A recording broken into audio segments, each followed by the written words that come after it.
Your name is, I'm Christine Cotton. and you live in Chapel Hill still? I still live in Chapel Hill. Yep, I'm the co-founder of Porch Chapel Hill, the first chapter that started in 2010, and now I'm the founder and the board chair and the director for Porch Communities, which is the umbrella organization that helps support all chapters. Our goal is to help people start local food drives in their communities and keep what they're bringing, keep it local. You started Porch how long ago? Yeah, so Porch started 13 years ago. Uh-huh. I started with two friends, but what initially got me engaged in Porch was my son, who was probably in fifth grade at the time, came home and he was asking me for extra sandwiches so he could bulk up. Like that was what he wanted to do. So, fine, bring in the sandwiches. And a few weeks later, I'm still saying to him, like, Matt, where's the bulk? It's just not happening. And he finally had to confide in me that he was bringing in extra sandwiches for one of his best buddies. So his best friend could take the food home to have a dinner while he was having, the free and reduced lunch at school.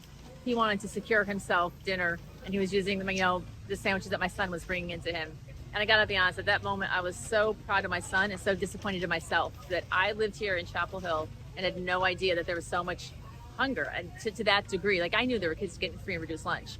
I did not know there was a kid in my son's class that needed to get sandwiches to take home to secure his own dinner. So at that moment, I was talking with some friends. I really wanted to do something that sparked me to want to do something to help.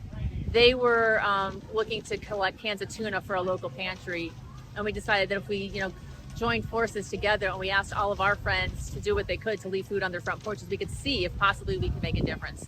And we were just so shocked at the difference that in such a short period of time, all we had to do was ask friends, could you leave some cans out? And they did. And then those friends ask more friends, as the story goes. They tell two friends and they tell two friends. And very quickly, just the model of leaving food on your front porch that would be delivered to a local pantry, which is the best way to help families, is to stock those pantries, is how we started. Then other communities started asking us if they could support. So That is brilliant, taking what your son was doing on a personal level and then turning it into an organization that spans how many communities now? yeah, right now we're in 38 communities. We're across 10 states, in 38 different communities, and growing literally every day. People are calling us. They're learning about Porch through Facebook. The biggest way that people are learning about us is the initial model of friends telling friends, neighbors telling neighbors, and encouraging others to get involved. And we find Porch to be a very personal operation. You're helping in your hometown, while we at Porch Communities are helping people jumpstart, and getting their chapters started. The whole idea is that everything that happens, the work that happens at a local level and stays at a local level. And that's what's so important to me and to the rest of our organization. What has been your biggest challenge in growing Porch over the last 13 years? The biggest challenge in growing Porch has been getting people to understand, honestly, just how easy it is, and also to understand that truly what happens at the chapter level stays local. So once people appreciate that this is truly, us starting local operations, people just want to jump up and help. At a higher level for Porch Communities, I'll be honest, funding is an issue for us because people do want to support at the local level, but we're looking for, for us, we need to figure out that way of finding the folks who want to help with the infrastructure so that we can help people start the local chapters. I always say no one should have to pay to volunteer. So when somebody calls me up and says, I want to start a chapter, all I want to be able to say is, of course you do, and here's how I can help you, and not, oh, and this is your startup fee. So that's what we do at Porch Communities. We work to find donations and grants to secure those startup fees. So any volunteer that calls up is not burdened with that, because that's just not a principle that we like to perpetuate. If you want to volunteer, all on, everyone's welcome.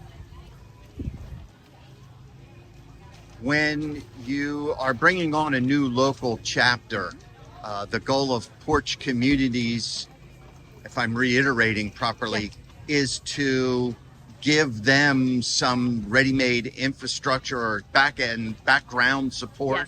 Yes. You're working as kind of a back office for... That's exactly what we are. We're the back office. I say we provide anyone who calls and wants to start, we provide you with a small business, a business in a box. We provide the marketing support. We provide marketing materials. We provide operational support and guidance and coaching, financial support where we can. We are actually the bank for all the new chapters coming in. We, checks can come to Porch Communities, and we help you take those your financial donations and support your pantries and local organizations with the funding that comes in. So really the only thing that the chapter has to focus on is finding a pantry to support, which is usually pretty easy, and then finding the volunteers who want to help them with their mission. And then after that, we pretty much take care of everything. And chapters grow over time. There's always growth, and chapters bring on new programs. The first program, they always start with this Porch for Pantries, which is leaving the food on the front porch. But then as they grow, if financial donations come in, they move on to a Porch Fresh program where they could purchase fresh food. There's a Porch for Schools where they can support school pantries. So there's definitely a growth plan, and we have a model for how chapters can grow from the very beginning.